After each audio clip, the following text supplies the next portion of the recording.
Sud Radio, Berkov dans tous ses états. Nous sommes en guerre. Non, Fabien, tu ne gagneras pas avec un steak. Parce que le peuple, c'est le boss et Macron, c'est l'employé. Tous ces crétins de salariés, ces crétins de salariés, dans leur bulletin de paye, on enlève les cotisations sociales. Et ces cotisations sociales, elles payent mon âge. On est des humains. C'est ça qu'on est, hein? On est des humains. Vas-y, dis-le, Louis. On est des humains. Oui, Jean-François. إنما جرى اليوم يكشف هشاشة هذا العدو. هذا العدو لحقت به اليوم هزيمة. Nous sommes dans une guerre hybride.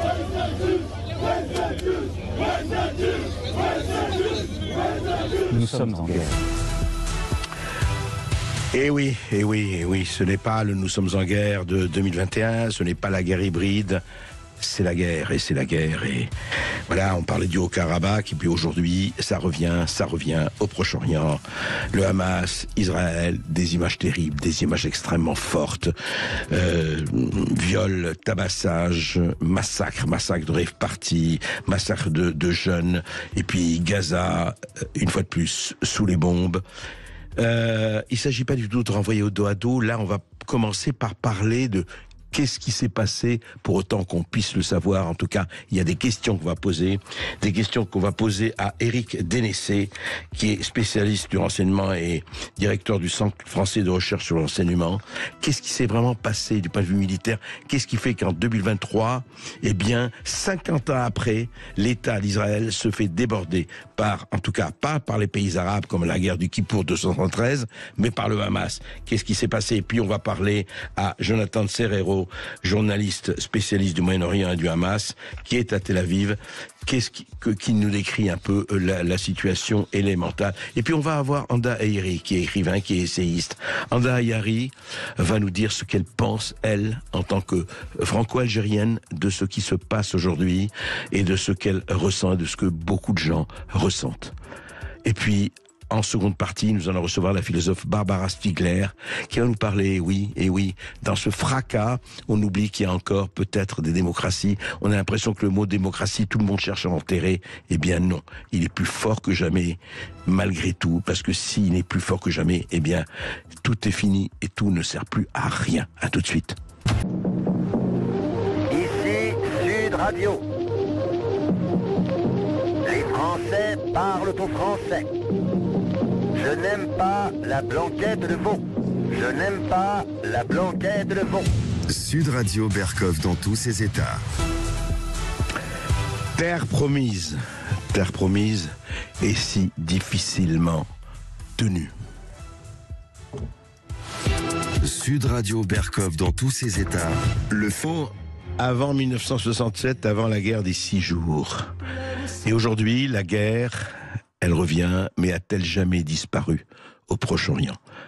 Elle revient avec ce qui s'est passé, effectivement, là, depuis 2 jours, avec cette question assez lancinante quand même, 50 ans jour pour jour après la guerre du Kippour, qui avait vu les armées arabes, dans un premier temps, déborder l'armée israélienne, et où ça a failli effectivement être, en tout cas là, une défaite pour Israël, jusqu'à ce que Ariel Sharon, c'était il y a 50 ans, traverse effectivement le canal de Suez et renverse en tout cas en partie la situation. Mais on ne va pas parler de la guerre du Kippour, on va parler de la guerre d'aujourd'hui. Qu'est-ce qui s'est passé?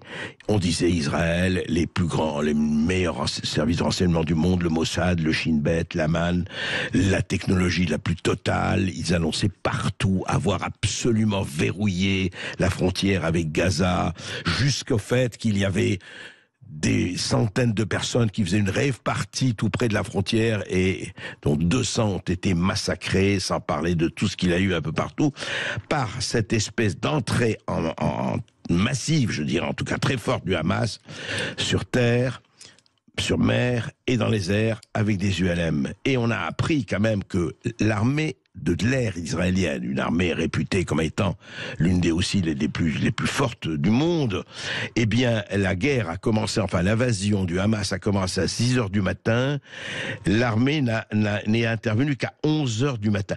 Qu'est-ce qui s'est passé? On va d'abord poser cette question parce que ça a surpris absolument tout le monde. Éric Dénessé, bonjour. Bonjour.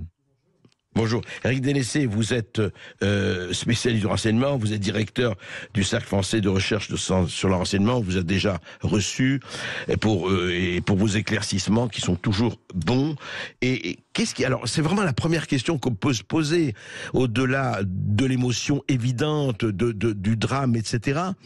Qu'est-ce qui s'est passé? Comment, disons les choses un peu brutalement, le Hamas a pu rentrer et renverser les défenses israéliennes presque comme dans du beurre? Qu'est-ce qui s'est passé à votre avis?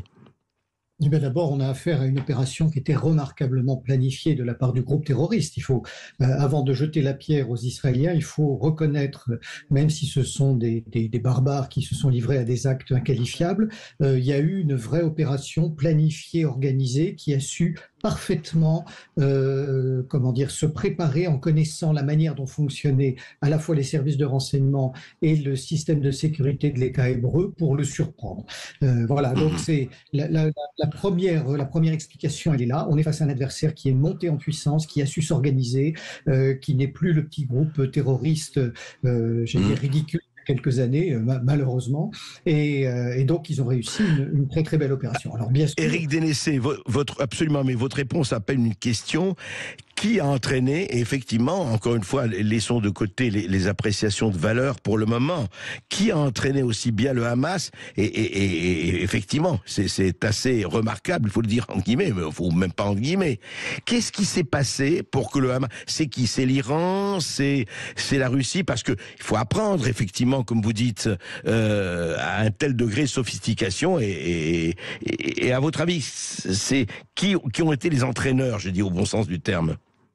Alors, le Hamas est depuis longtemps soutenu, financé par le Qatar. Il y a probablement quelque chose de ce côté-là. Mais sur le plan technique, d'abord, je crois qu'il faut expliquer que quand on se bat contre Israël, qui est une des meilleures armées du monde, qui a les meilleurs services, parmi les meilleurs services de renseignement du monde, si les groupes qui sont à l'État hébreu ne disparaissent pas, ils apprennent de leurs échecs. Donc eux-mêmes, techniquement, progressent. Ensuite, effectivement, l'apport pendant quelques années des Syriens, en tout cas jusqu'au début des années 2010, jusqu'à ce que le Hamas soutienne l'opposition à Bachar al-Assad, puis de l'Iran et de la Turquie, les a probablement beaucoup aidés également. Donc ils ont su à la fois s'améliorer tout seuls et bénéficier d'instructeurs, de techniques qui leur sont venus de services, d'autres services du monde arabo-musulman, probablement Turquie, Qatar et Iran. D'accord. Et alors, justement, sans jeter la pierre, il ne s'agit pas... Comment vous expliquez, malgré tout, avec cette sophistication, que par exemple, alors, ça a été dit dans les journaux israéliens, que l'armée de l'air israélienne, l'attaque a commencé à 6 heures du matin, et que l'armée israélienne, qui est quand même, n'est intervenue que 5 heures plus tard. Ça a été dit un peu partout. Alors, nous n'avons pas nous vérifié. Mais qu'est-ce qui fait que quand même, vous savez, il y a eu des témoignages, vous les avez entendus sûrement comme moi, Éric Dénessé, de journalistes israéliennes, de 2 femmes qui étaient dans les corps de renseignement, qui étaient à la frontière de Gaza en tant que militaires, et qui disaient on ne comprend pas, il n'y avait pas un cafard qui pouvait, ou un cafard ou un rat qui passait par la frontière, et qu'on ne voyait pas. Alors effectivement, techniquement, c'est-à-dire, qu'est-ce qui fait quand même, est-ce qu'il y a eu relâchement, est-ce qu'ils se sont dit, voilà ma question, est-ce qu'ils se sont trop axés sur la technique, les Israéliens, en peut-être négligeant un peu le renseignement humain sur de leur force, ou pas? Alors, il y a 2 choses dans votre question. Le fait que l'armée de l'air ne soit pas intervenue tout de suite ne me choque pas en tant que tel, puisque par rapport à une opération terrestre de cette nature, c'est pas le fait de mettre des F-16 en l'air qui aurait beaucoup changé les choses. Le rôle de l'armée de l'air, c'est d'aller frapper Gaza et les centres de commandement et les stocks d'armes du Hamas. Sur le plan du renseignement, alors d'abord, il y a une chose qu'il faut rappeler, même s'il y a une surprise évidente, c'est un grand classique chez les politiques et les médias de tout de suite jeter la pierre aux services qui ont déployer des moyens énormes. Et s'ils ont été trompés, comme je le disais tout à l'heure, c'est un jeu qui est à la fois positif et négatif. C'est parce que leurs adversaires ont su les tromper avec à la fois probablement une opération de déception. Vous le disiez, l'une des principales unités de renseignement israéliennes, c'est l'unité 8200, donc qui dépend d'Amman, du renseignement militaire, qui a véritablement créé une d'interception sur toute la bande de Gaza, mais comme en Cisjordanie, comme au Liban, comme sur les pays voisins, donc qui intercepte tous les signaux qui passent, les téléphones, les SMS, y compris les communications radio.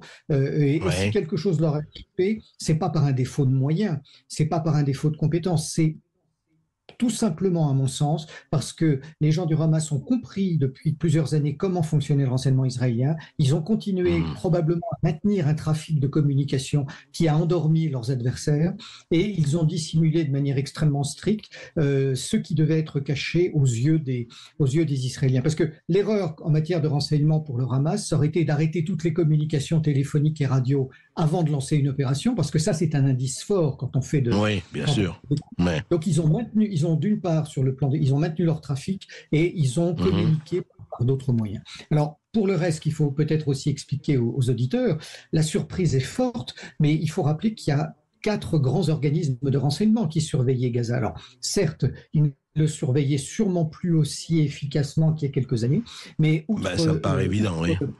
Outre les 8200 qui met tout sur écoute, il y a bien sûr le Shin Bet, qui est l'équivalent de la DGSI française, qui a des agents, même si c'est très difficile d'infiltrer Gaza.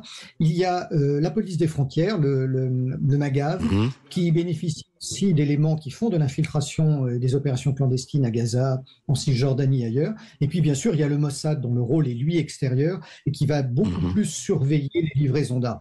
Ça veut dire que si ces 4 services simultanément n'ont rien vu venir, ça veut dire c'est impensable qu'il n'y ait pas eu des signaux. Donc ça veut dire que d'un côté, il y a eu une dissimulation extrêmement bien faite des gens du Hamas, et ça, ce sera étudié. Et puis, j'ai envie de dire, il y a eu aussi, côté israélien, de l'érosion à tous les étages. C'est-à-dire que face à un adversaire qui améliore sa sécurité opérationnelle, eh bien leurs moyens de collecte ont été endormis ou ont été amoindris. Ensuite, ils ont probablement fait quelques erreurs d'évaluation et d'analyse en pensant que peut-être le Hamas préparait une opération de plus comme celle qu'ils connaissaient, que peut-être ils s'entraînaient pour quelque chose qui n'aurait pas lieu. Donc il y a peut-être eu une sous-estimation de la menace. Après, il faut voir aussi ce que les patrons des services de renseignement ont transmis aux politiques. Est-ce qu'eux-mêmes sont montés rapidement prévenir le Premier ministre et son entourage, ou au contraire ont été peut-être un petit peu plus lents? Il ne semble pas que ce soit le cas. Et puis, il y a surtout quelle a été l'attitude des politiques. Si Netanyahou et son entourage n'ont pas pensé que c'était quelque chose d'important, ils n'en ont pas pour alerter. D'ailleurs, certains journaux israéliens comme Haaretz demandent d'ailleurs la démission de Netanyahou. Bon, c'est sûrement pas d'actualité aujourd'hui. Je voulais vous soumettre un point qui a été soulevé par Michel Gurfinkel et Yigal Carmon. Yigal Carmon était l'ancien agent du renseignement israélien. Je voudrais avoir votre avis là-dessus, Éric Dénessé. Gurfinkel a écrit le Hamas a réussi à retourner les services, retourner entre guillemets, en sa faveur à travers une ruse diabolique. Je la fais très rapide.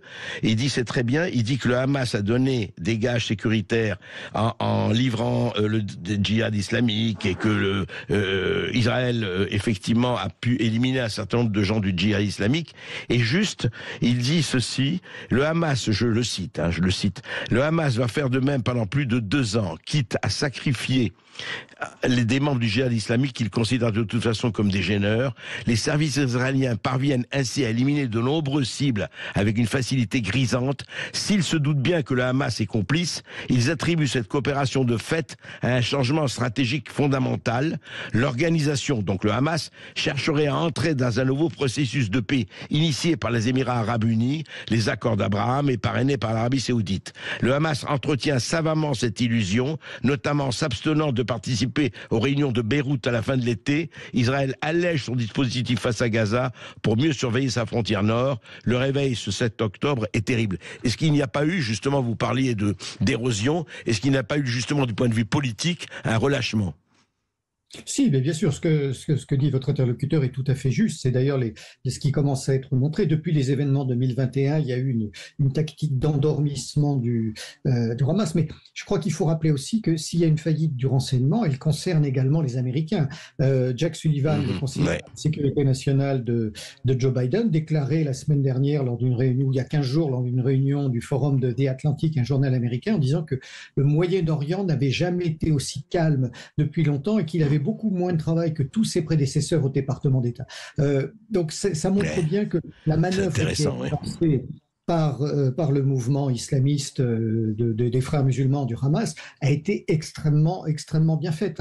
Et finalement, je dirais cette opération bien montée est beaucoup plus responsable de son succès que la faillite du renseignement israélien.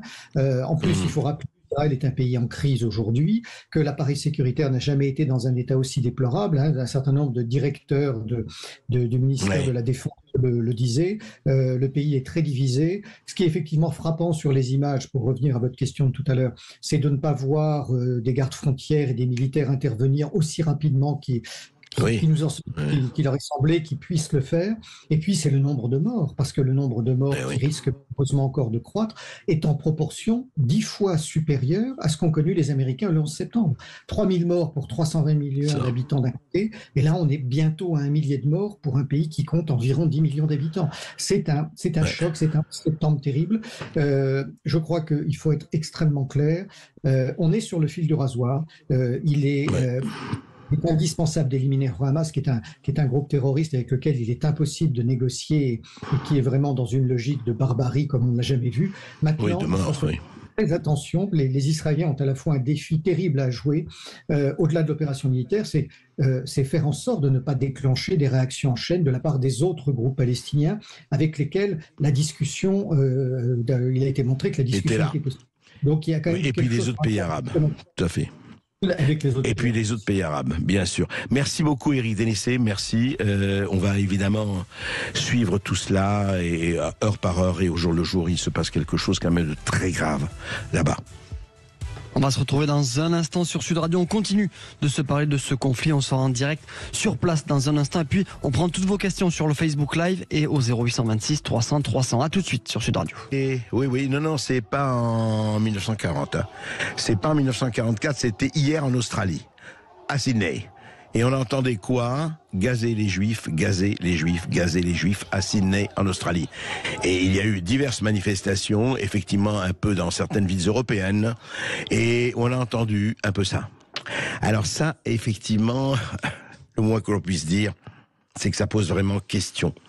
Qu'est-ce qui se passe du point de vue de la haine? Qu'est-ce qui se passe des deux points de vue? Alors on va en parler, on va parler de ça, on va parler effectivement de ces deux pays, vous savez, où effectivement, qu'est-ce qui se passe?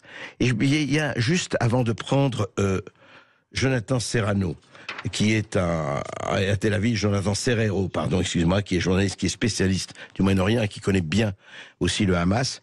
Il y a quelque chose qui se passe et qu'il ne faut jamais oublier et qui a été peut-être le traumatisme psychique sans renvoyer du tout dos à dos, parce que les images qu'on a vues sont des images terrifiantes de massacres, de tortures, de voir des hommes, des femmes et des enfants surtout en train de se faire massacrer. Mais il y a quelque chose de terrible, c'est que vous avez un double psychisme.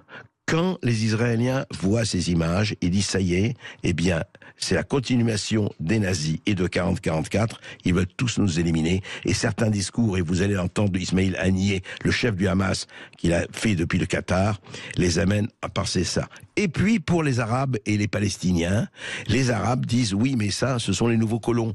Qu'est-ce que Israël fait sur notre terre? C'est les colonies, etc. Et on voit très bien certains, pas évidemment, heureusement pas tous, mais ils disent, et effectivement, cette histoire des colonies de peuplement, etc., a ajouté au fait que les uns se disent, voilà, Israël, il veut le grand Israël, les autres se disent, eh bien voilà, ils veulent tous nous tuer, comme les nazis nous ont massacrés en 40, eh bien, en 40-44, eh bien, c'est ce double psychisme, ce double, comment dirais-je, ce traumatisme, il faut le comprendre. Et comment ne pas le comprendre de la part de qui ont vécu ce qui s'est passé et qui ont connu leurs parents et leurs grands-parents et leurs arrière-grands-parents.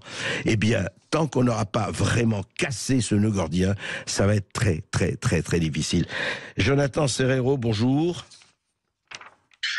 Bonjour André. Bonjour Jonathan.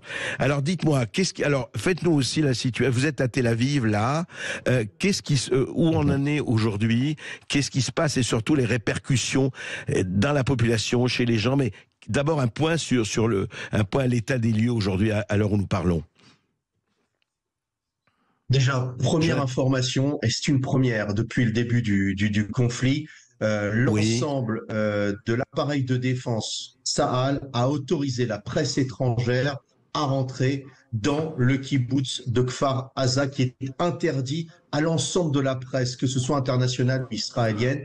Elle a autorisé la presse étrangère à rentrer dans ce kibbutz.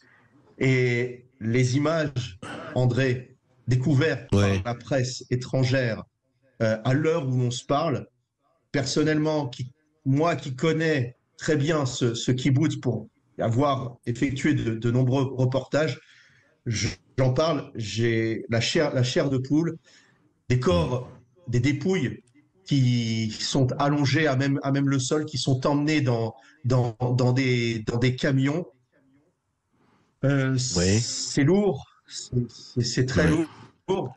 Des dizaines de corps, ouais, je comprends. Et c'est-à-dire, tout le monde, enfin, il y a un massacre général dans ce kibbutz. Massacre. C'est un massacre. Il n'y a pas d'autres mots. C'est une tragédie. Il y a du sang partout dans les maisons, des petites habitations. Il y a des villas, des maisons, des appartements, et c'est un véritable charnier, un véritable massacre commis par des terroristes sanguinaires. Pour le moment, Tsahal pilonne les infrastructures du Hamas, pilonne les différents quartiers généraux du Hamas, les quartiers stratégiques de l'organisation terroriste palestinienne.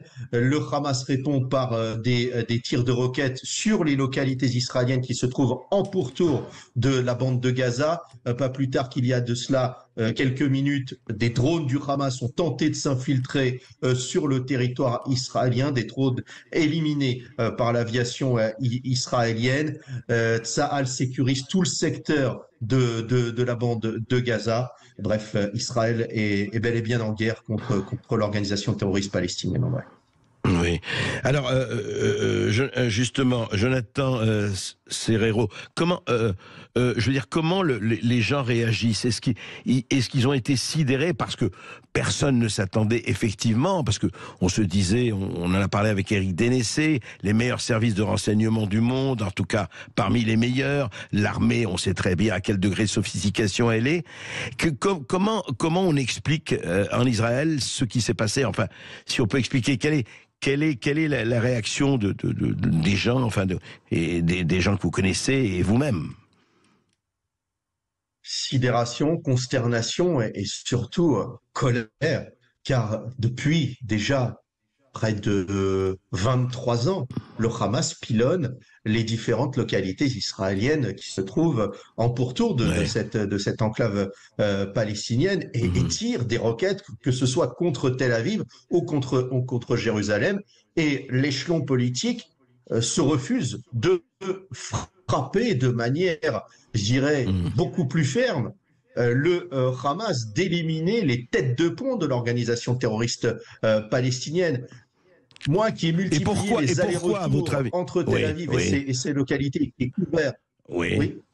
Allez-y. Non, justement, Jonathan, pourquoi, est-ce qu'on a une explication pourquoi effectivement, vous dites depuis 23 ans, pourquoi effectivement les politiques israéliens, est-ce que c'est par rapport à la géopolitique internationale, se sont refusés à sanctionner de façon peut-être plus dure ce qui s'est passé, les actions des responsables du Hamas?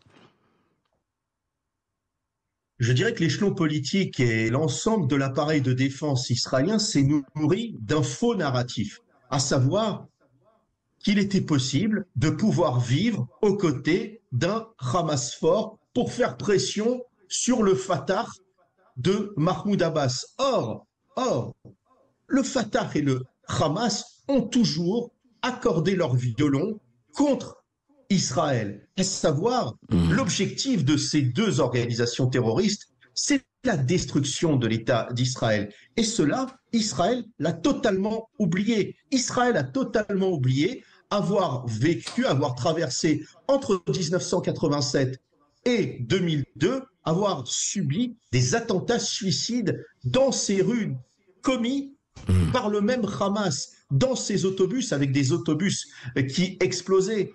Personnellement, j'ai effectué mon arrivée en Israël en 2002, et je me rappelle qu'à l'époque, on ne pouvait pas sortir dans les rues. En tous les cas, c'était un danger de sortir dans les rues de Jérusalem ou de Tel Aviv par crainte d'attentats suicides du Hamas.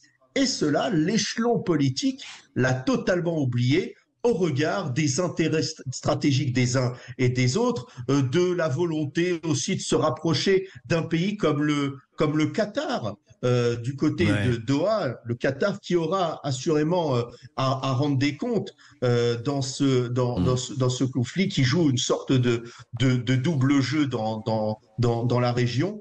Et je dirais que l'échelon politique, l'échelon sécuritaire israélien a totalement négligé la volonté, cette envie, je dirais meurtrière du Hamas de détruire Israël. Et Jonathan Serrero, à votre avis, les politiques auront, pas aujourd'hui bien sûr, auront un jour à rendre des comptes de ce qui s'est passé? C'est une évidence. Il y a à chaque fin de conflit en Israël, il y a une commission d'enquête chargée donc d'enquêter sur ce qui s'est passé, les manquements, et assurément il y aura une commission d'enquête qui verra le jour au sortir de ce conflit, et les responsables politiques de l'État d'Israël auront bien évidemment à rendre des comptes. Alors aujourd'hui, plus que jamais, pour le moment, évidemment, les gens sont à la fois sidérés et en colère, vous l'avez dit, Jonathan Serrero, mais est-ce qu'aujourd'hui, demain, c'est Gaza, et vous pensez qu'ils vont aller jusqu'au bout, c'est-à-dire, l'idée, c'est vraiment d'éliminer le Hamas en tant que force agissante, c'est ça l'idée? Est-ce qu'on pense qu'ils peuvent y arriver ou pas? Tous les cas, la volonté de l'échelon politique israélien, de l'appareil de défense israélien, ce sont les déclarations des différents responsables de l'État d'Israël d'anéantir totalement le Hamas comme organisation opérante dans la bande de Gaza, mais aussi en Judée-Samarie. À la question, est-ce que Israël réussira à détruire totalement le Hamas? C'est la volonté aujourd'hui de l'opinion publique israélienne. L'opinion publique israélienne ne laissera pas, je dirais, l'échelon politique, l'appareil politique s'en sortir sans détruire totalement l'organisation terroriste palestinienne. Et qui dit destruction de l'organisation terroriste palestinienne dit éliminer les têtes de pont du Hamas, à savoir Yahya Sinwar, Ismaël Haniyeh, Salah al-Harouri, qui sont les cerveaux de cette opération qui a été menée il y a de cela maintenant 72 heures contre les attaquants israéliens. Et dernière question, justement, Jonathan Serrero, comment la population israélienne, en tout cas les gens qui suivent les réactions extérieures par rapport à ce qui se passe depuis 48 heures, les réactions des pays étrangers, les réactions effectivement que ce soit du côté occidental ou la Russie, l'Inde qui a pris position pour Israël, la Russie beaucoup plus neutre, etc., les pays arabes,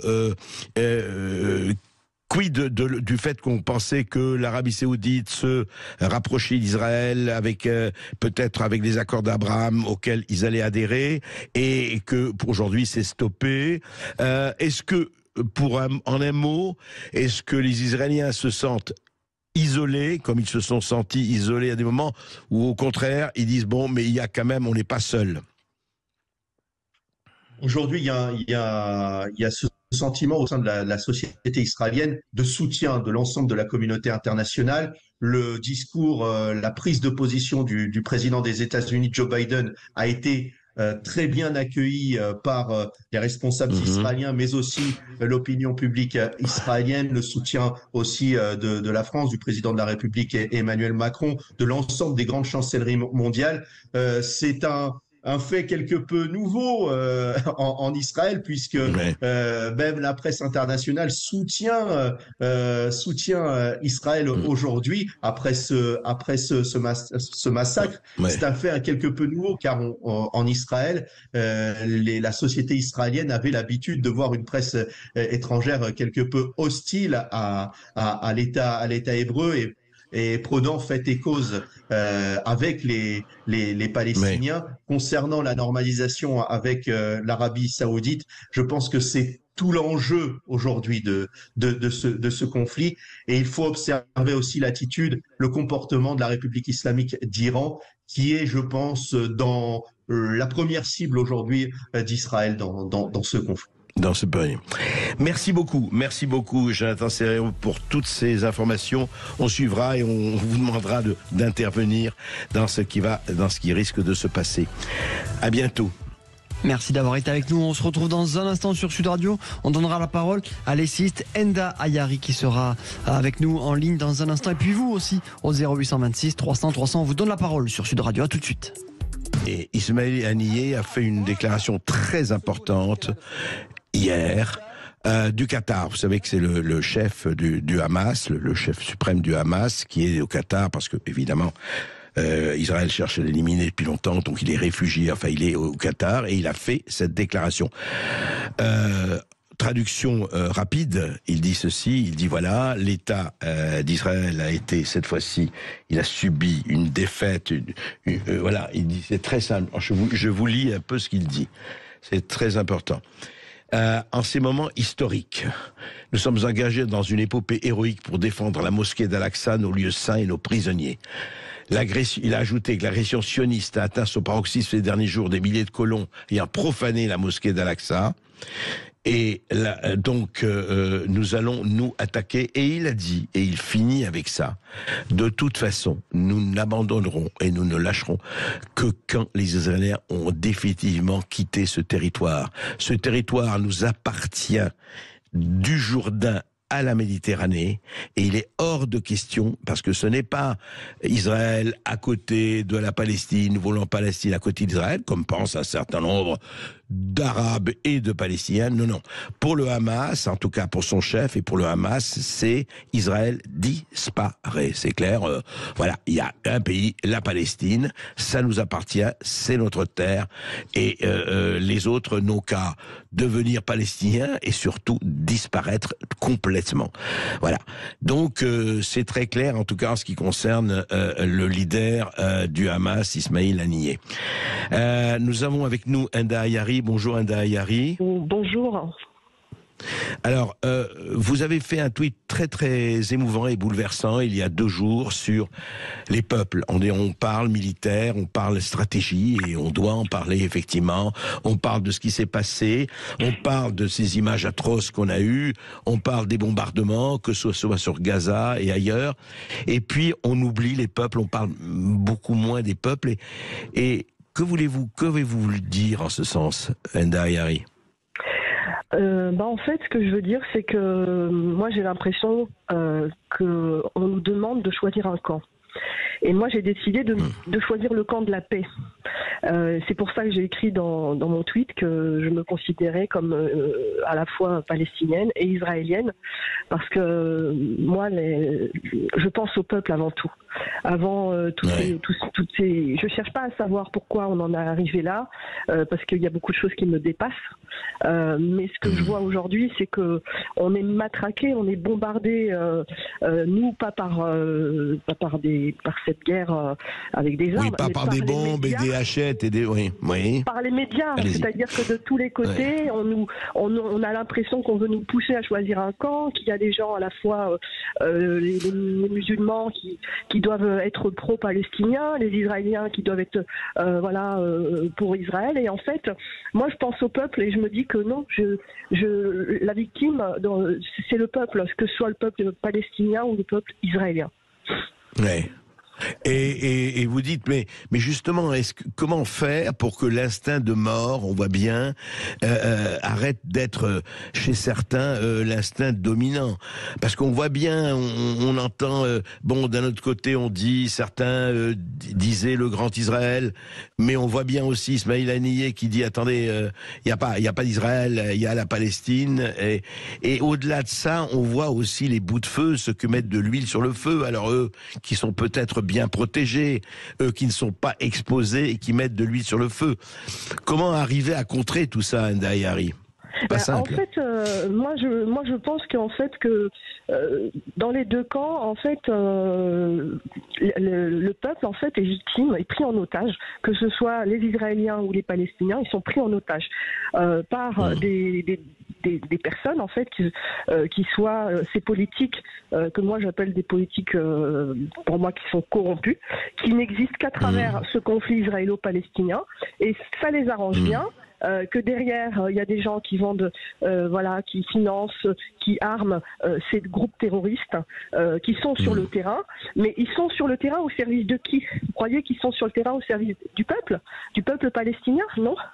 Non, tout ça pour moi c'est que ce soit ces politiques qui sont aux commandes ou que ce soit ces barbares sanguinaires qui font des massacres, pour moi c'est les deux facettes d'une même médaille. En fait, l'un n'existe pas sans l'autre. Et moi c'est pour ça que je dis ouvrez les yeux, parce que je suis certaine que la seule chose que demande le peuple israélien et le peuple palestinien, c'est de vivre en paix. Et c'est pour ça qu'à un moment donné, il faut ouvrir les yeux et essayer de comprendre qui sont leurs véritables ennemis. Ouais, absolument. Et c'est pas simple quand on est en guerre, quand il y a des massacres, quand il y a des tueries, quand il y a effectivement, on n'entend que des bruits de bottes. C'est pas nouveau, hélas. Et ce n'est pas seulement l'apanage du Moyen-Orient, du Proche-Orient. On a l'impression vraiment que, effectivement, il y a des gens dans les coulisses qui excitent, et on voit les résultats, et vous dites stop à ça, quoi. C'est ça? Oui, tout à fait. Aujourd'hui, moi, ce que je dis, c'est qu'il faut choisir le camp, mais c'est pas. Moi, je ne choisis ni Israël ni la Palestine. Je choisis le camp de la paix, et je choisis le peuple. Voilà. Donc c'est au peuple de se réveiller, de prendre conscience du fait qu'ils sont manipulés par les uns et les autres, et à un moment donné, peut-être qu'il faut aller plus loin pour envisager des discussions et puis la paix. Voir ce qu'on peut arriver. Merci beaucoup, Enda Ayari. Voilà. Je crois que nous avons un auditeur qui nous appelle depuis la Dordogne. C'est Béranger qui a composé le 0826 300 300. Oui, bonjour Béranger. Bonjour Béranger. Bonjour André, bonjour à tous. On vous écoute, Béranger. Alors, juste pour faire écho à ce qui vient d'être dit, effectivement, moi je mets toujours l'angle de l'autodétermination des peuples à décider pour eux-mêmes. Tant qu'on se laissera diriger par des professionnels, des élus, des va-t-en-guerre, des incompétents, comme on a en France ou comme ils ont en Israël, ça donnera des catastrophes, et comme ils ont à Gaza. Ça donnera des catastrophes. Il faut que les peuples sortent de l'histoire par le haut et mettent à l'amende les gouvernements qui nous mènent tranquillement vers le chaos généralisé. Parce que si la Troisième Guerre mondiale commence, on sait bien que des motifs possibles, c'est l'embrasement du Moyen-Orient. La première chose. Ouais. En deuxième chose, je voulais dire quelque chose que je n'entends, mais qu'on n'entend jamais. Oui. J'entends parler depuis des décennies de la solution à deux États, de la gauche, de l'extrême gauche à l'extrême droite, de Jordan Bardella à Mélenchon. Tout le monde parle de ça, comme Bendit, Obama, à l'international, on ne parle que de la solution à deux États. Cette solution, elle est caduque, elle est finie. C'est impossible aujourd'hui. Il n'y a pas de continuité territoriale en Palestine, en Cisjordanie, dans les territoires palestiniens. C'est du gruyère. On ne peut pas fonder un État avec des morceaux éparpillés comme ça. C'est impossible. Donc la seule solution réelle, et là je me permettrai je dis pas qu'Israël est un État d'apartheid, mais quand même, j'invite les auditeurs à taper dans Google Images mur de séparation Israël, et ils verront des photos qui sont dignes de la Seconde Guerre mondiale, avec des miradors de 8 mètres de haut. Oui, attention Béranger, je veux pas de truc. Oui, mais n'oublie pas un État d'apartheid où il y a aujourd'hui quand même des députés arabes à l'Assemblée nationale israélienne. Pour un État d'apartheid, faut pas. Oui, mais vous voyez bien le contrôle. Vous voyez bien, cher André, le contrôle que subissent les Palestiniens sur les territoires occupés. C'est vrai, mais le vrai problème, c'est que tant qu'on n'acceptera pas des deux côtés, moi je suis totalement contre les colonisations, etc. Mais tant qu'on n'acceptera pas l'existence d'Israël d'un côté et peut-être il n'y aura pas l'État palestinien, mais qu'est-ce que vous voulez? Sinon, il se passe quoi? Il se passe qu'il faut éliminer toute une population? C'est pas possible. Vous voyez, apartheid, c'est un mot, et c'est un mot qu'il faut faire très attention à utiliser. Je ne suis pas contre. Je crois qu'il faut faire très attention et puis pas parler de Seconde Guerre mondiale quand on voit le mur. Vous savez, je sais pas, vous êtes jamais allé là-bas, mais allez là-bas. Moi, je suis allé en Palestine aussi bien qu'en Israël. Je peux vous dire que ça n'a rien à voir, Béranger. Mais on continuera à en parler vraiment tout de suite après les informations. On va se retrouver dans un instant sur Sud Radio pour le face-à-face où André Sud Radio. Les Français parlent au français. Les carottes sont cuites. Les carottes sont cuites. Sud Radio Berkov dans tous ses états. Eh bien, dans tous mes états, je suis pas le seul en ce moment à être dans tous mes états. Mais on va parler du campus Renaissance. Vous savez, le parti d'Emmanuel Macron, Renaissance, a tenu son campus ce week-end. Et il y avait évidemment les deux vedettes absolument incontestées, étaient Elisabeth Borne, plus connue sous le nom de Born to be Alive, et Ursula von der Leyen, la déesse de la Commission européenne. Donc on avait des poids lourds, et je ne sais pas si la présence d'Ursula a inspiré Elisabeth Borne, mais voici ce qu'elle disait. Sud Radio Berkov dans tous ses états, les perles du jour.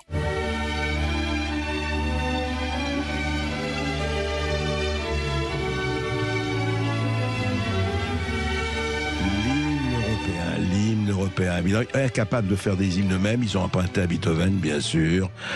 Mais donc, Elisabeth Borne, campus Renaissance, elle parle, et voici ce que la première ministre de la France dit. L'Union européenne de 2024, ça n'est pas celle de 2019, elle est sortie de sa naïveté. Les vaccins pour tous, le plan de relance massif, le salaire minimum pour tous les pays, le soutien sans équivoque à l'Ukraine et les réponses fortes face à la Russie, c'est à 27 que nous y sommes arrivés. L'Europe avance et demandons-nous sérieusement qui peut prétendre que nous serions plus forts seuls face aux défis climatiques? Qui peut faire croire que nous protégerions mieux nos frontières seuls alors que le défi migratoire touche tout le continent européen? Les nations européennes sont fortes parce qu'elles sont unies au sein de l'Union européenne, une union fière de ses valeurs qui s'affirme et défend ses intérêts, c'est-à-dire nos intérêts. Dans un monde en proie à tant de désordre, face au retour des guerres, face aux tensions entre les puissances, l'Europe nous apporte la stabilité et la force nécessaires. Elle nous apporte la paix, elle préserve notre capacité à écrire notre propre histoire. Une Europe souveraine, c'est une France souveraine. Être patriote, c'est être européen. Alors là, franchement, être patriote, c'est être européen. C'est vrai qu'avec les succès absolument éblouissants sur le front de l'inflation, sur le front du chômage, sur le front du pouvoir d'achat, sur le front effectivement d'avoir mis à genoux l'économie russe, sur le front de tout cela, sur ce qu'on voit, que ce soit au Proche-Orient, en Russie-Ukraine, ce qu'on voit au Haut-Karabakh, magnifique, l'Union européenne qui prend du pétrole azéri, qui est du pétrole russe, qu'on paye plus cher en pétrole azéri qui fait armer que les Azéris fichent en l'air les Arméniens, c'est magnifique, c'est vrai, quel résultat formidable, mais de quoi se plaint-on? C'est pas beau d'avoir, c'est pas une vraie démocratie, c'est les valeurs européennes. Elisabeth Borne, excusez-moi, je vous pose une question. Vous n'avez pas honte? Vous n'avez pas honte d'en fumer comme vous en fumez? Vous n'avez pas honte de ça? Franchement, moi, à votre place, quand je me regardais dans le miroir, je serais pas très content, Elisabeth Borne. Le face-à-face. Et pour le face-à-face aujourd'hui, André Berkoff reçoit Barbara Stiegler, philosophe et auteur de ce nouveau livre, Démocratie Manifeste, c'est aux éditions du Bordelot. Bonjour Barbara Stiegler. Bonjour. Alors Barbara Stiegler, je voudrais enchaîner sur le discours d'Elisabeth Borne que vous avez écouté avec moi, enfin la partie du discours, et justement parler de la démocratie. Vous avez beaucoup écrit sur la démocratie. Je rappelle que, mais on va en parler bien sûr, que vous venez de rééditer Il faut s'adapter sur un nouvel impératif politique qui paraît chez Folio, avec un chapitre sur les gilets jaunes. On va en parler, c'est très intéressant. Et puis, vous publiez au Bordelot, aux éditions du Bordelot, avec Christophe Pébart, Démocratie, point d'exclamation, manifeste. Alors, moi, quand j'entends ça, je ne sais pas, est-ce que c'est un véritable discours démocratique ? Non, bien sûr que non, et ça ne fait évidemment pas illusion. Elle cite dans son discours la notion de souveraineté. C'est évidemment une négation pure et simple de la souveraineté populaire, nationale, du peuple, qui a été pensée à l'échelle de l'État-nation par la Révolution française. C'est une négation pure et simple. Je rappelle d'ailleurs que le terme de patriote, le terme de souveraineté, également entendu comme souveraineté du peuple, donc oui, démocratique, renvoie à la Révolution française, qui n'est absolument pas pour autant nationaliste. On peut tout à fait être patriote, révolutionnaire, c'est-à-dire dans cet esprit que les révolutionnaires ont conduit la Révolution, prônait une souveraineté du peuple tout en étant profondément internationaliste. Et les révolutionnaires étaient engagés dans un processus révolutionnaire avec d'autres camarades à l'extérieur. Donc voilà, je crois que là, il y a toute une série, évidemment, de confusions, mais totalement délibérées. Délibéré, c'est ça. Et délibéré parce que justement, on en est là, enfin, c'est pas nouveau, hein. Même avant Orwell, on parlait de la novlangue et comment les mots, on les fait changer de sens et les sens, on les fait changer de mots. Mais je voudrais qu'on revienne à ça, parce qu'aujourd'hui, tout le monde salive démocratie, argue démocratie, etc. Mais Barbara Stickler, vous avez écrit, là, vous avez écrit ce manifeste. En fait, si on veut revenir aux basiques, aux fondamentaux, et vraiment comprendre ce qu'on vit aujourd'hui par rapport à la séparation des pouvoirs, par rapport à Montesquieu et compagnie, est-ce que nous sommes en démocratie? Évidemment, nous ne sommes pas en état totalitaire, parce qu'on vous répond, mais quoi, vous allez comparer la Corée du Nord à la Russie ou à la Chine avec son crédit social, etc. D'accord, mais ça veut dire quoi la démocratie? Alors merci de cette question, je crois que c'est la première question à poser, et merci de rappeler qu'un régime politique peut être une démocratie, à supposer que ce soit possible, nous pensons que c'est possible, d'où le manifeste. Il peut être effectivement une dictature, mais il peut être tout autre chose, c'est-à-dire qu'on n'a pas le choix entre la démocratie ou la dictature ou le système totalitaire. C'est entièrement faux, toute notre histoire démontre le contraire. Il y a toute une série de régimes qui ne sont pas démocratiques, dans lesquels le peuple ne gouverne pas et qui pour autant ne sont pas des dictatures. Par exemple, on peut citer un exemple parfait pour ça, la monarchie constitutionnelle, une monarchie dans laquelle c'est le monarque qui gouverne avec les grands du royaume. Ce monarque, alors la monarchie peut prendre une forme absolue. Alors, bien sûr, dans notre histoire, c'est plutôt un modèle qu'on rejette aujourd'hui, et bien heureusement, hein, on est quand même les héritiers de la Révolution française. Oui. Mais dans les révolutionnaires français, vous aviez des partisans de la monarchie constitutionnelle. Et on en a énormément aujourd'hui. Ils sont un peu cachés. Ce n'est pas une dictature, puisqu'il faut obéir à ce qu'on appelait avant les lois fondamentales du royaume et à ce qu'on s'est mis à appeler une constitution. C'est-à-dire que le roi et les grands du royaume ne font pas exactement ce qu'ils veulent. Mais pour autant, ce n'est absolument pas une démocratie, puisqu'on a un monarque, on a les grands du royaume, on a une aristocratie, on a une cour qui prend les décisions.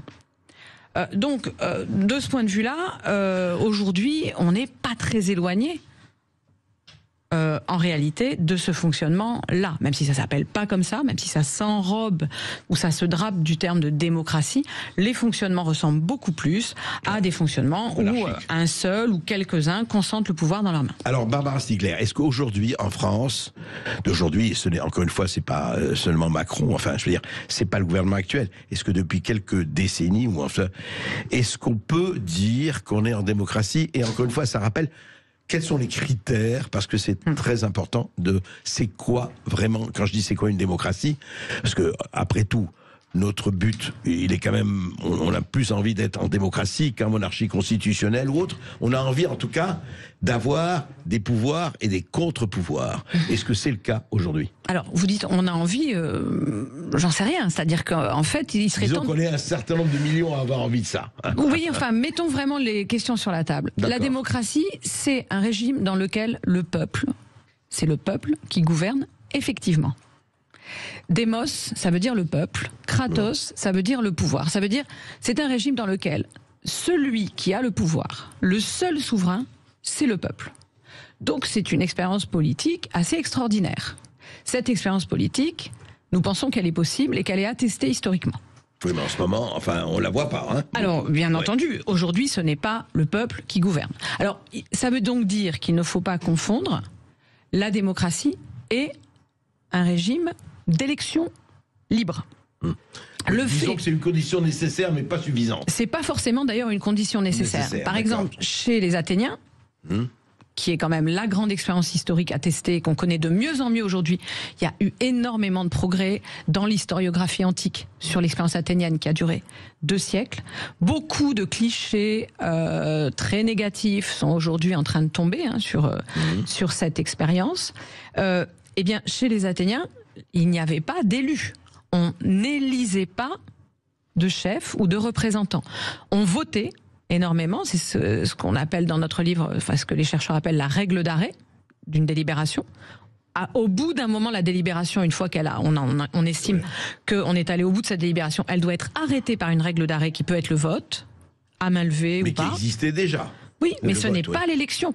Or, aujourd'hui, on confond la démocratie et le vote, on confond le vote et l'élection, et on confond à la fin la démocratie avec un régime dans lequel ce seraient des élus considérés comme meilleurs que nous, Aristoï, donc une forme d'aristocratie. La démocratie représentative. Oui, alors on y vient. Cette démocratie, elle a été en fait inventée par les Athéniens, effectivement. Alors, peut-être qu'il y a eu d'autres expériences anthropologiques qui ressemblent à la démocratie, mais en tout cas, le terme de démos, le terme de kratos, le terme de démocratia et toute la réflexion philosophique, politique sur la démocratie, c'est les Grecs qui nous l'ont légué, avec des conflits terribles entre ceux qui étaient pour et ceux qui étaient contre. Et ensuite, dans notre histoire à nous, Français, cette expérience démocratique, l'Athènes, athénienne, de l'Agora, de l'Apnix, toutes ces références ont été remises à l'ordre du jour par la Révolution française. On va en parler tout de suite après cette petite pause. C'est très important parce que c'est important de remettre les choses au point. On continue de parler de démocratie sur Sud Radio avec vous au 0826 300 300 et avec Barbara Stigler qui est notre invitée aujourd'hui. À tout de suite sur Sud Radio. Et nous sommes toujours et plus que jamais avec Barbara Stigler pour le livre qu'elle a écrit avec Christophe Pébart, Démocratie manifeste. C'est très intéressant parce que c'est vraiment le cœur du problème. On vit, pas parce qu'on sache qu'on vit en démocratie ou en monarchie, mais est-ce qu'on vit en liberté? Est-ce que le peuple, que tout le monde effectivement invoque, et surtout les politiques, gouvernent ou pas? Et puis la réédition de « Il faut s'adapter ». Alors Barbara Stigler, vous parlez d'Athènes et des Athéniens qui avaient effectivement cette mode... Quand on entend ça, on rugit de nostalgie, quelque part. Mais est-ce que, parce qu'on dit oui, c'est très joli tout ça, mais enfin, c'est parce que les Athéniens avaient des esclaves qui travaillaient, qui faisaient marcher la machine, et qui n'avaient ni droit d'intervenir, ni droit que ce soit, c'est pour ça que ça marchait. Alors je vous remercie infiniment de me poser cette question, parce que c'est effectivement un cliché qu'on enseigne dans les écoles et qui est parfaitement faux. Il est vrai que la société antique athénienne, comme toutes les sociétés, les grandes cités de cette époque, est marquée du fléau de l'esclavage. C'est aussi le cas de notre société du XVIIIe siècle, qui était une société esclavagiste. Et à ce compte-là, vous pouvez mettre aux poubelles de l'histoire quasiment... tous les, l'Amérique du XVIIIe siècle, la Grande Révolution américaine, la Grande Révolution française, et Athènes évidemment, la philosophie, les tragédies attiques, etc. Bon, donc on a cette horreur de l'esclavage qui accompagne toutes les grandes sociétés antiques. Non, c'est même pas par l'horreur, c'est de dire ils pouvaient faire ça parce qu'ils avaient des esclaves. Oui, mais j'entends. Mais je veux quand même souligner que l'esclavage est une horreur et que notre manifeste pour la démocratie n'a absolument pas besoin de faire une place à l'esclavage. Pourquoi? Parce que en réalité, le cliché qu'on nous enseigne à l'école, qui est vraiment un mensonge, alors parfois un mensonge involontaire, mais de la part de certains, c'est un mensonge délibéré parce qu'ils savent très bien que c'est faux. Ce serait que à Athènes, la démocratie athénienne, ce serait une société d'aristocrates, d'élus, de gens qui seraient privilégiés, bien nés, qui seraient des oisifs, des intellectuels, qui deviseraient soi-disant sur l'agora, en faisant de la philosophie, en réfléchissant, pendant que les travailleurs seraient des esclaves.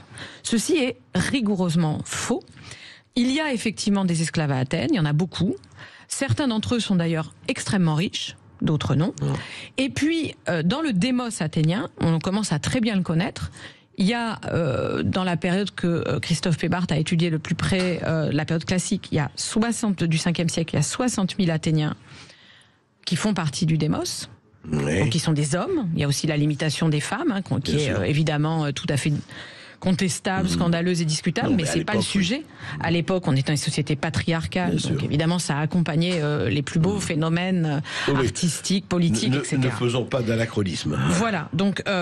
nous avons donc un démos qui est composé pour l'essentiel, de gens qui travaillent, et pour l'essentiel, de gens qui font partie des classes qu'on appellerait aujourd'hui des classes populaires. C'est-à-dire que quand vous êtes artisan, si vous n'êtes pas, par le hasard de votre naissance, esclave, mais quand vous êtes artisan, laboureur, etc., et ça c'est tout le peuple libre d'Athènes, ils interviennent, etc. Non, mais ils travaillent, et puis selon nos standards, on considérerait qu'ils sont soit très modestes, soit pauvres. D'accord. Donc cette représentation de la démocratie athénienne comme une démocratie de oisifs qui aurait pour condition un peuple non citoyen esclavagisé est une pure invention qu'il faut contester. Et c'est une des inventions qui a servi à discréditer l'expérience athénienne. Parce que, en fait, pour beaucoup d'historiens, beaucoup de philosophes, c'est assez insupportable de reconnaître qu'il y a eu un peuple délibérant composé de classes populaires qui, pendant 2 siècles, a délibéré sur des questions aussi graves que l'inflation, l'augmentation des prix du blé, la question des famines, la question des épidémies, je rappelle la peste, ce qu'on a appelé la peste, la décision d'aller en guerre. De l'époque. Voilà, en fait, toutes les questions que nous avons aujourd'hui sur la table, à part celle de l'écologie, mais la question des prix du blé, de l'inflation, de la guerre, des épidémies, c'est vraiment les questions qu'on entend aujourd'hui comme argument selon lequel, une démocratie c'est pas possible parce qu'on a des problèmes tellement terribles. Mais les Athéniens avaient eux aussi les mêmes types de problèmes. Qui n'étaient pas moindres que les nôtres. Voilà. C'est évident. Exactement. Ça, c'est très important. On va parler maintenant de la démocratie représentative, justement. C'est quoi? On va avancer un peu là-dessus. Après cette petite pause... Oui, on vous prendra d'ailleurs au 0826 300 300 pour parler de démocratie participative avec Barbara Stiegler, qui est toujours notre invitée, bien sûr. À tout de suite sur Sud Radio. Barbara Stiegler dans tous ses états, Christophe Pébart aussi, démocratie manifeste. Démocratie, effectivement. Alors, et je ne sais pas s'il faut s'adapter ou pas, mais on poursuit un peu notre entretien, Barbara Stiegler, qui est philosophe, avec justement la démocratie représentative. Et c'est là où le bas blesse pour énormément de gens. Ils disent représentative, attendez. Aujourd'hui, l'impression qu'il y a, en tout cas chez certains, et ils ne sont pas les moindres, qu'il y a un pouvoir, c'est le pouvoir exécutif. Législatif, on ne sait pas où il est, on voit les assemblées nationales et l'Assemblée, le Sénat, pour parler que de la France, et la justice... elle aussi, on peut se poser beaucoup de questions. Et donc, nous avons élu nos députés, nos sénateurs, etc. Nous n'avons pas élu McKinsey ni Ursula von der Leyen, mais c'est un autre problème. Et on nous dit, oui, c'est le gouvernement, vous l'avez dit, Barbara Stiegler, du peuple, pour le peuple et par le peuple. On écoute ça, mais on a envie de rire. Oui, on a envie de rire. Le gouvernement représentatif, parce qu'il s'appelle comme ça au départ, il a été inventé en réponse à la poussée démocratique extraordinaire de la deuxième moitié du XVIIIe siècle. C'est là, c'est à ce moment-là. C'est là, c'est au moment de la grande révolution américaine et surtout de la grande révolution française que une partie des peuples, et c'est un peu partout dans le monde, remettent à l'ordre du jour ce régime Demos Kratos. Il en est de plus en plus question. Oui. Un peuple qui se gouvernerait lui-même et qui n'aurait aucun chef au-dessus de lui. Alors, ce choc du XVIIIe siècle, ce choc révolutionnaire qui va parcourir presque la totalité du monde, va recevoir une réponse par les libéraux. Les libéraux vont répondre que, il faut faire une place à ce peuple, effectivement, qui avant n'existait pas, tout simplement. C'était une population, c'était des sujets... Le peuple est une idée neuve, quoi. Voilà, le peuple comme acteur politique, c'est quelque chose qui est complètement neuf, ou plutôt qui reprend une idée athénienne. Et donc, cette réalité du peuple qui a surgi, par exemple, en France au 14 juillet, je renvoie vos auditeurs au magnifique livre d'Éric Vuillard, 14 juillet, qui décrit avec les armes de la littérature le surgissement de ce nouvel acteur, le peuple, qui avant était une collection d'individus ou de sujets ou de populations. Donc ce peuple, ils veulent lui faire quand même une place parce qu'on ne peut pas l'annihiler. Alors quelle place ils vont lui donner? Eh bien, ils vont considérer qu'il y a des élus qui constituent une nouvelle aristocratie qui n'est pas fondée sur la naissance, mais sur la compétence. Et le peuple est concerné par cette nouvelle aristocratie de 2 manières. Première manière, ce serait au peuple de contrôler que c'est les bons aristocrates, ceux qui sont vraiment compétents qui vont aux affaires. Donc on a la mise en place de suffrages, d'abord censitaires, puis petit à petit universel masculin, et puis vraiment à la toute fin universel tout court, c'est-à-dire que les femmes sont invitées à voter aussi. Donc ça, c'est pour contrôler la loyauté, la vertu et la réelle compétence supposée de ces élus. Voilà, donc le peuple, il a un rôle ici, comme électeur, mais ce n'est pas du tout lui qui gouverne, ce n'est pas du tout lui qui délibère, ce n'est pas du tout lui qui décide quoi que ce soit. Il contrôle juste la qualité des élus. De ses représentants. De ses représentants qui deviendront assez vite, d'ailleurs, ses champions au sens sportif. Il va devenir, on va lui demander d'être le supporter de la bonne équipe, dans la démocratie dans la soi-disant démocratie partidaire. Et puis, le deuxième rôle du peuple, il est très intéressant. C'est de considérer que ces élus, parce qu'ils sont non pas bien nés, mais en tout cas bien éduqués, bien expérimentés, compétents, etc., et à ce titre correspondant à des aristoïs, eh bien, eux sauraient ce que les libéraux appellent, à la suite des révolutionnaires, l'intérêt général du peuple. C'est-à-dire que vous vous trouvez dans une situation extrêmement intéressante où vous avez un peuple acteur qui s'est insurgé, qui a dit nous sommes le peuple et nous voulons gouverner démocratie, en tout cas une partie d'entre eux, pas tous, mais une partie d'entre eux, a mis la démocratie à l'ordre du jour. Et puis vous avez en face une aristocratie élective qui va se constituer et qui va dire vous le peuple n'êtes pas capable de saisir votre intérêt général. Vous n'en êtes pas capable. Nous en sommes capables. Nous qui ne sommes pas le peuple, savons mieux que vous ce qui est bon pour vous. Un peu sur le modèle paternel. C'est le camp du bien. Oui. Et c'est papa-maman. Il y a quand même un modèle tout à fait paternel qui est paternaliste, qui est de dire que au fond le peuple est un enfant. Et d'ailleurs Tocqueville, dans De la démocratie en Amérique, n'hésite pas à confondre la démocratie qu'il pense malheureusement à ses yeux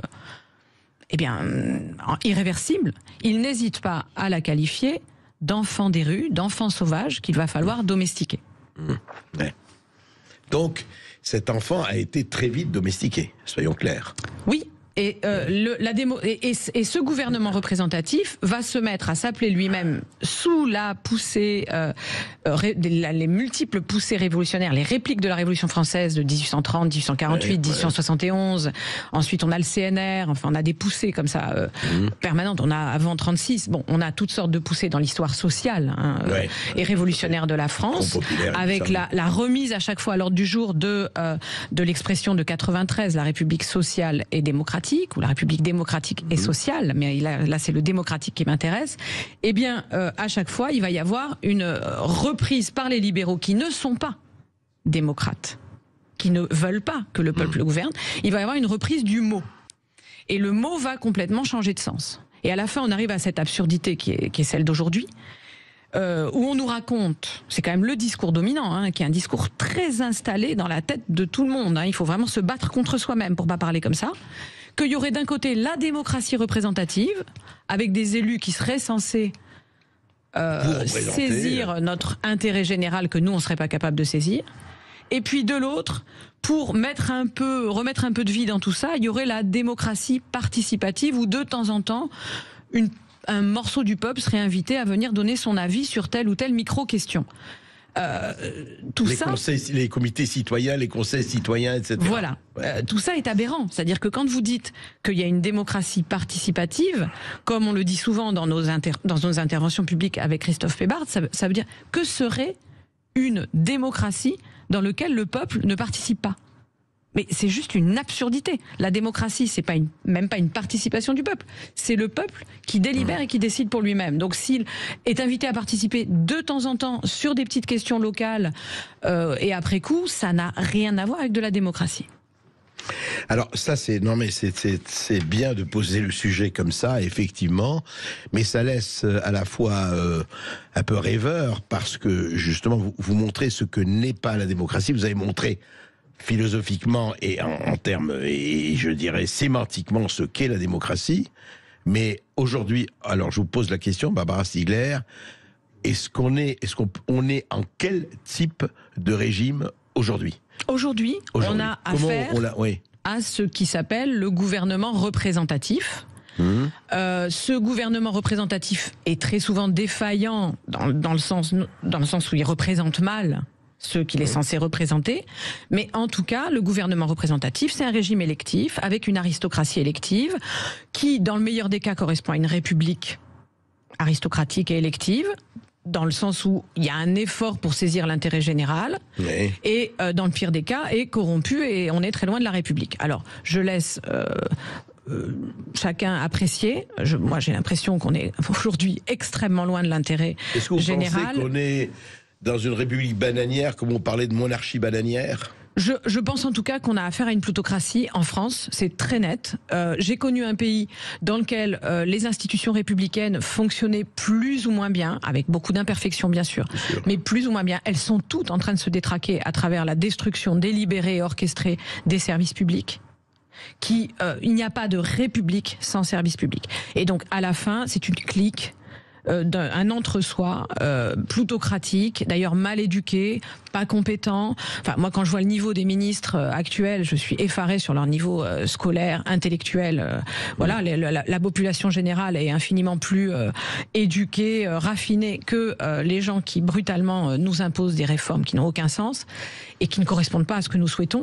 Donc oui, aujourd'hui, là, en France, on est arrivé à vraiment un état de liquidation générale, même de l'intérêt de la notion même d'intérêt général. Bon. Mais c'est encore un autre sujet, c'est-à-dire que... Oui, mais c'est important quand même de savoir, de le dire, enfin de dire ce que vous en pensez aussi, vous êtes citoyenne comme les autres. Et philosophe pas comme les autres. On va peut-être prendre des auditeurs. Oh oui, puisque vous êtes beaucoup à nous appeler. On a Christophe qui nous appelle d'Angers. Bonjour Christophe. Bonjour Christophe. Bonjour André, bonjour Madame Stiegler. Alors moi je suis assez agacé par les journalistes et les commentateurs politiques qui doivent avoir une culture politique bien plus importante que la mienne, mais on ne peut plus être de gauche ou de droite. Maintenant, on est soit d'extrême droite, soit d'extrême gauche. Et c'est déjà une confiscation un peu de la démocratie, me semble-t-il. Pourquoi ? Parce que il me semble que le conservatisme de droite, ça ne veut pas dire d'extrême droite. Et quant à la gauche, elle a subi des mutations qui fait que bon, l'étranger est une figure magnifiée. Le déracinement, la lutte contre les pots d'échappement plutôt que contre la lutte des classes. Mais dans le discours médiatique, il n'y a que extrême gauche et extrême droite. Ce qui fait qu'on est convoqué à une radicalité qui nous enferme, nous. Vous voyez ce que je veux dire ? Et je trouve ça assez pitoyable et nul, quoi, parce que quand on s'intéresse un peu à l'histoire de la pensée politique, l'histoire des droites, des gauches, c'est pas ça, me semble-t-il. Voilà. On va en parler. Merci Christophe. Barbara Stiegler. Alors, l'extrémisation de la... Oui, je peux en témoigner, moi, à titre personnel. Comme vous savez, je suis inscrite quelque part dans le champ politique actuel. Je pense que vous avez dû vous renseigner. On n'est pas dans les mêmes lieux que l'auditeur, vous-même et moi. Et moi, je trouve très important, justement, que des gens comme nous, qui ne sommes pas dans le même endroit de l'échiquier politique, puissions nous parler sans nous insulter et en essayant de rester rationnels. Donc c'est pour ça que je suis très contente et que j'ai accepté sans hésitation votre invitation et que je suis très contente d'être ici. Je vais donc témoigner depuis disons le lieu où je me trouve aujourd'hui dans mes soutiens politiques. J'ai soutenu la candidature de Jean-Luc Mélenchon. Aujourd'hui, quand vous soutenez la candidature de Jean-Luc Mélenchon, vous êtes considéré comme extrémiste. On vous a qualifié d'extrémiste. Oui, vous êtes considéré comme appartenant à l'extrême gauche. Cela n'a, comme le dit cet auditeur, strictement aucun sens sur le plan historique. L'extrême gauche existe en France, je la respecte, je discute avec des camarades d'extrême gauche, c'est leur choix, c'est leur ancrage politique, ce n'est pas le mien et ce n'est pas celui non plus de la France insoumise que j'ai soutenu aux dernières élections présidentielles. Pourquoi ? Parce que le discours, le corpus idéologique de Jean-Luc Mélenchon correspond à peu près au socialisme français républicain qui s'est constitué à la fin du 19e siècle, autour de figures comme Jean Jaurès. Voilà. Il s'est ensuite agrégé d'autres questions, des questions décoloniales, etc. Certains le déplorent, d'autres en sont ravis, c'est encore une autre question. Mais le cœur doctrinal de la gauche incarnée par la France insoumise, c'est le socialisme républicain, c'est-à-dire, je développe, c'est-à-dire lutter contre le système capitaliste par des voies qui ne sont pas celles de la révolution dans la rue, mais aussi par le système électif, par des réformes, etc., etc. Bref, tout ça pour dire que classer, on en est aujourd'hui, il y a un tel déport vers non seulement la droite, mais les positions justement, alors là pour le coup de l'extrême droite, que tous ceux qui ne sont pas allés de ce côté-là apparaissent comme d'extrême gauche. Mais Barbara Stiegler, on pourrait vous répondre de la même façon. Le nombre de gens qui ont des positions un peu différentes, qui sont qualifiés d'extrême droite, est totalement imbécile aussi. C'est-à-dire que vous avez les deux côtés. Parce que, mais on va pas avoir la discussion sur Mélenchon, on l'aura une autre fois. Parce qu'il n'y a pas que Mélenchon. Il y a autour de Mélenchon un certain nombre de gens qui partent, enfin à mon avis, dans tous les sens. Mais moi je trouve absolument, et je suis d'accord avec vous, mais je trouve le pire, c'est, attendez, d'où tu parles? Mais qu'est-ce que ça veut dire d'où tu parles? Excusez-moi, vous êtes Barbara Stiegler avant d'avoir une étiquette. Vous avez vos convictions, vous les étayez, et c'est ça qui compte. Moi, je me fous totalement, et je vous dis, les gens que je reçois, je regarde pas leur étiquette avant de les recevoir. Mais qu'ils soient d'extrême, j'ai reçu des gens d'extrême gauche, j'ai reçu des intégristes comme Kémy Séba, et c'est très bien. Je veux dire, j'ai pas un problème, même si je ne suis pas d'accord. L'imbécilité, et je dis aussi bien chez les mélenchonistes que chez les Rassemblements National ou autres, c'est quand, avant de discuter, vous dites, vous êtes d'extrême droite. Et ça frappe tout le monde, y compris chez Mélenchon. C'est ça qui ne va pas. C'est que ces gens-là chosifient. Ce sont des ânes à œillères, pardon de le dire aussi. Et je dis aussi bien à gauche qu'à droite. Quand vous avez ça, quand vous avez ce genre de discussion, c'est fini, il n'y a plus de discussion.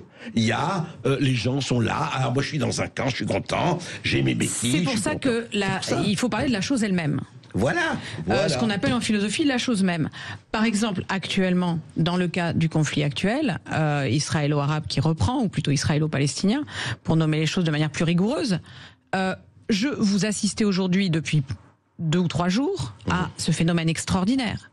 Jean-Louis Bourlange, par exemple, qui est considéré comme faisant partie du camp de la raison, va avoir toute une série d'énoncés qui seront en gros exactement les mêmes que ceux de la France Insoumise ou de l'éditorial de Haaretz. Bon. Quand c'est Jean-Louis Bourlange qui le dit, on va vous dire, oui, là, il est en train d'expliquer, mais il ne justifie pas. Quand c'est l'éditorial d'Haaretz, qui est accablant pour Netanyahou, on va dire, il explique, mais il ne justifie pas. Et quand c'est des partisans de la France Insoumise qui font exactement la même opération, il justifie parce qu'il cherche des électeurs. Mais c'est affolant. C'est-à-dire c'est une forme d'attitude macartiste. C'est-à-dire on essaie de regarder effectivement quelles sont vos intentions cachées au lieu d'écouter ce que vous êtes en train de raconter. Et ça détruit tout espace public. C'est vrai, mais le problème c'est qu'il ne faudrait pas que les gens qui disent ça s'adonnent à l'exercice avec leurs adversaires politiques. Et le problème, c'est qu'ils le font des deux côtés. Oui, non, mais tout à fait. C'est une attitude extrêmement répandue. On se reparle après une petite pause. Oui, on marque une courte pause sur Sud Radio et puis on aura Philippe qui nous appelle. À tout de suite sur Sud Radio. Retour dans le face-à-face sur Sud Radio. Nous sommes ensemble jusqu'à 14h avec Barbara Stiegler qui est notre invitée du jour. Et puis, nous recevons Philippe qui nous appelle depuis Caen. Bonjour Philippe. Bonjour Philippe. Oui, bonjour André. Bonjour Madame Stiegler. Merci de votre franchise. J'aimerais juste, avant de commencer, quelque chose, une remarque. Condoléances au peuple juif, qui pour moi est aussi une grande démocratie, pour info. Moi, il y a un symbole qui peut aussi fédérer les gens, c'est quand je vois la flamme olympique, pour moi, ça inspire, en tout cas pour moi, la démocratie est un symbole de liberté. Madame Stiegler... La flamme olympique, vous dites, oui. Oui, la flamme olympique. La flamme olympique, on va dire qu'elle est universelle, elle est un symbole de liberté. Madame Stiegler, je vous pose juste une question. Comment, d'après vous, accéder, on pourrait dire ça comme ça, à une démocratie de type fédéral, confédéral que connaît la Suisse, par exemple? Alors, merci de votre question. La Confédération suisse, vous savez, ça correspond à plusieurs langues, donc c'est vraiment très très loin de notre histoire. Notre histoire, nous en France, si votre question porte sur la France et pas sur l'Union européenne, mais je crois qu'elle porte sur... c'est sur la France, Christophe. Ou alors elle porte sur l'Union européenne, ce qui est encore autre chose. Ouais. Votre question porte sur la France, Christophe. Oui, tout à fait, affirmatif. Voilà. D'accord. Alors, si votre question porte sur la France, ce que je trouve très intéressant dans l'expérience démocratique suisse, que malheureusement je connais mal, mais à laquelle j'essaie de m'initier depuis peu, je vais en Suisse et je cultive des relations avec des Suisses pour justement, et de même la même chose avec les Belges qui sont dans un espace francophone en Wallonie, qui ont une pratique politique très différente de la nôtre d'ailleurs, et de la Suisse. Ce que je trouve intéressant, c'est l'idée d'assembler. d'assemblées permanentes, récurrentes, que les gens prennent l'habitude de s'assembler, qui prennent l'habitude de délibérer, qui prennent l'habitude de se gouverner eux-mêmes par le fait de s'assembler, de délibérer et de décider ensemble et de suivre la décision collective. Alors la votation suisse, etc., a été très critiquée par les Suisses parce qu'il y a plein de versions dégradées de la chose, du fait aussi d'un espace médiatique qui est pas idéal. Mais le fait de s'assembler et de délibérer... En tout cas, voilà, ça donne une voix sur le fait que... Vous savez, les Athéniens, André Berkoff me demandait tout à l'heure hors micro comment on fait la démocratie. Ouais. Les Athéniens, ils la faisaient en refusant de désigner un grand homme. Périclès n'est pas le chef d'Athènes, il n'a jamais été. Il a une fonction militaire, il est consulté, mais c'est pas lui qui décide. Il s'en sortait en laissant délibérer, en demandant à un collectif permanent de délibérer sur la colline de la Pnyx, qui a délibéré pendant 2 siècles. Colline d'Athènes, quoi. Voilà, la colline d'Athènes, en face de l'Acropole, qui, une journée entière, vous pouviez aller, vous étiez invité à aller sur la Pnyx. Chaque combien? Une journée entière, combien? À peu près tous les 10 jours. D'accord. Pendant 2 siècles, vous imaginez, c'est complètement fou. Et toutes les personnes qui appartenaient au corps, au collectif délibérant ayant capacité de voter et de prendre les décisions, étaient invitées à venir. Donc, quand on arrivait à 6000, on considérait qu'il y avait le quorum et commençait la délibération. À 6000 ? Oui. Et donc, formidable, quel rêve. On écoutait pendant toute une journée des prises de parole, ensuite on tranchait. Pour répondre à votre question, il serait aberrant de reprendre ce modèle en se disant que la Pnyx serait place de la Concorde. De même qu'il serait aberrant de la mettre au milieu de la France ou sur la Méditerranée. Votre question pose celle de la pluralité de ces collectifs délibérants et comment ils s'articulent entre eux. Et je crois que la voie est là. C'est-à-dire que aujourd'hui, si vous prenez l'échelle du département, qui est une échelle à laquelle je suis profondément attachée et qui est aujourd'hui menacée de destruction par nos réformateurs, l'échelle du département est très importante parce que c'est l'échelle qui a été inventée par les révolutionnaires et c'est pas pour rien. Et d'ailleurs, les Français y sont très attachés. Bien sûr. Cette échelle du département, c'est une échelle relativement à taille humaine, qui correspond à peu près d'ailleurs à la taille de la cité athénienne, qui est une région, en fait, qui est un territoire, l'Attique. Et on peut très bien imaginer une délibération permanente et récurrente à l'échelle des départements, que ces collectifs délibérants soient contraints de s'accorder entre eux à une échelle nationale pour trancher sur toutes les grandes questions. C'est tout à fait envisageable. Il n'y a absolument rien qui nous empêche de le faire. Nous en avons la conviction. Et de le faire dans la même, comme les Athéniens tous les 10 jours. Oui, la seule chose à quoi ce qu'il faudrait éviter, évidemment, ce serait qu'il y ait une centralité. Et les révolutionnaires français se sont complètement confrontés à cette problématique, avec la tension entre un centre unique qui serait l'Assemblée nationale, qui a voyagé entre Versailles, les Tuileries, etc., et qui est aujourd'hui au Palais Bourbon, et ce qu'on a appelé les communes insurrectionnelles, les communes qui demandaient, avec la sans-culotterie, à décider pour elles-mêmes et qui étaient dans une tension plus ou moins fructueuse avec l'Assemblée. Voilà, là on a des voies historiques extrêmement précises et sérieuses. Et on a communiqué ça à la Commune de Paris. Oui, la commune insurrectionnelle de Paris, qui a eu un rôle fondamental dans la Révolution française, mais il y a eu d'autres communes, à Lyon, à Bordeaux, etc. Et ensuite, il y a eu les aristocrates et les contre-révolutionnaires ont orchestré, ont mis en place une immense guerre civile et se sont alliés avec les étrangers qui souhaitaient bloquer la révolution. Et évidemment, on a basculé dans un tel niveau de guerre que tout ça a aussi capoté pour ces raisons. Mais vous dites que c'est possible aujourd'hui. Mais bien sûr. Et surtout qu'on a un grand allié quand même, Barbara, c'est Internet. Exactement. Alors, ils n'avaient pas les révolutionnaires. C'est intéressant, mais à manier avec prudence. Moi, je manie beaucoup l'outil Internet, puisque j'ai ouvert un compte Twitter. Maintenant, je voulais pas aller sur ce terrain. J'avais le confort, étant invité un peu partout, de l'éviter. Mais comme petit à petit, mon discours peut gêner, indisposer certaines radios publiques, certaines chaînes privées, au bout d'un moment, vous vous retrouvez, on vous retire le micro. Donc, le nombre de fois où j'ai été invité et violemment désinvité par les mêmes, qui ont eu une intervention de je ne sais qui pour que Barbara Stiegler ne doit pas venir parce que ce qu'elle raconte est problématique, parce que ça serait un peu trop révolutionnaire. Vous voyez, on en est là aujourd'hui. Que un peu poussé dans mes retranchements, j'ai ouvert un compte Twitter pour me défendre. Et oui, c'est intéressant, mais ça ne suffit pas. C'est-à-dire que c'est dangereux aussi de passer sa vie à s'imaginer qu'on pourrait faire une e-lutte ou une e-démocratie derrière son écran. Internet à l'aide et à point avec ces rencontres-là. Ça, évidemment, c'est plus puissant que l'outil téléphonique, télégraphique ou l'outil messager qu'on avait pendant l'Antiquité. Donc il y a la coordination de ces collectifs délibérants est parfaitement possible. Alors voilà, vous venez d'assister à un bel exercice de démocratie pendant de 13 à 14 heures avec Barbara Stiegler, et je vous assure qu'on réitérera cet exercice. Merci d'avoir été avec nous, Barbara Stiegler. On rappelle ce livre, André, Démocratie manifeste, c'est publié aux éditions du Bordelot. André, il faut s'adapter, Folio Essai Réédition. André Berkoff revient demain.